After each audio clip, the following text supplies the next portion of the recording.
Good morning, Mother. This is Beshi Vlogger at day in my life is a content creator at the age of 13. Kaya mapapasabi ka talaga ng I for the go. For today vlog po pala, uuwi nga po pala ako sa probinsya namin. At bumaba na nga po ako sa hagdanan para sumakay na ng jeepney. Magkikita nga po pala kami ng pinsan ko sa Mega Mall. Pero dumiretso na nga po muna kami sa groceryan. At nakita po namin ang SM Supermarket at nagpicture muna kami. At yung po nga lalaki yan ay boyfriend nga po pala ni ate. At ayun yung bago nga pala ay binubuhat ni Kuya Kenneth. Naglakad po pala kami papunta sa grocery yan dyan. At ayan, nag-pretty muna ang bestie nyo. At kumuha na nga po pala si ate ng basket. Naglakad po muna kami para humanap ng aming mga kailangan sa bahay namin. Ang kapal nga po pala ang aking makeup kaya binura ko. Tapos ang sakit pa nga ng ngipin ko dyan.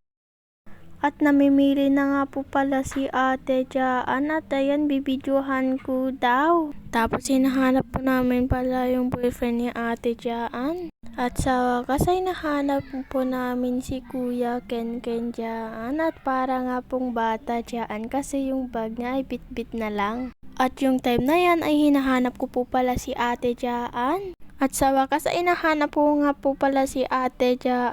Naghahanap nga po pala ng sabon si ate at tumatawa pa nga ako kasi hindi ko siya mahanap kanina. At inutusan nga po pala ako ni ate na kumuha muna ng cream silk na green at saka sun silk na kulay pink. Katayan nga ay hinahanap ko nga po pala dyan ay hindi ko mahanap. Tumitingin nga po pala ako sa gilid-gilid baka meron at nakita ko na nga po pala yung cream silk na kulay green. At hinanap ko nga po pala yung sunsilk na kulay pink dyan at ayan nahanap ko na rin. 9 days po pala ako dito sa Manila at ayan nga guys ay pa-sexy muna ako ay feeling ko nga po pala ay pumuti na po ako. Sus! At ayan nga po pala ang aming nabili. At yung mga biskwit nga po pala ay aking pasalubong sa probinsya. Nakapila na nga po pala kami dyan. At tignan nyo ba naman ay ate ko ay sobrang ganda. Charot!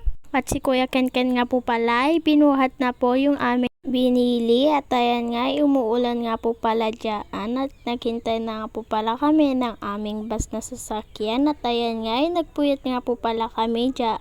Then nga po pala kami pumunta sa bus station at tignan nyo ba naman anong oras na. At 1:20 na nga po pala ng madaling araw dito sa Manila. 6 na oras nga po pala kami naghintay sa bus station at di na nga po pala ako makatulog dyan. At ayan nga ay naglilinya nga po pala yung pinsan ko para makabili na po ng ticket namin. At sa wakas nga po pala ay nakasakay na po kami. At ayun nga po pala ay nanood muna ako dito sa bus station ng tablet. Di ko po namalayan na umaga na nga po pala dito sa Maynila. Nung alas 5 na nga po pala dyan ay umulan na. Nung 7:31 nga po pala dyan ay pinakita ko nga pala yung langit ay sobrang ganda. At sobrang init nga po pala dyan. At ayan nga ay tignan nyo ang init-init na sobra. At ayan nga ay nakarating na nga po pala kami dito sa La Union ay at kala ko ay bagyo nga po pala dito kasi sobrang lamig.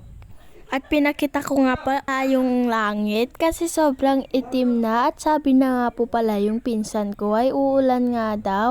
Sa May 10 nga po pala ako uuwi dapat kasi sabi ng pinsan ko ay magpa-flight daw sa 12 kaso di daw pupunta yung asawa niya at kapatid at anak niya. At nung nakarating na nga po pala kami sa bahay namin ay nag-text na nga po pala yung asawa ng pinsan ko na sabi niya daw ay uuwi nga po pala dito sa Maynila. At sabi nga po ng ate ko ay sayang daw yung pera nila na pinagplete ko.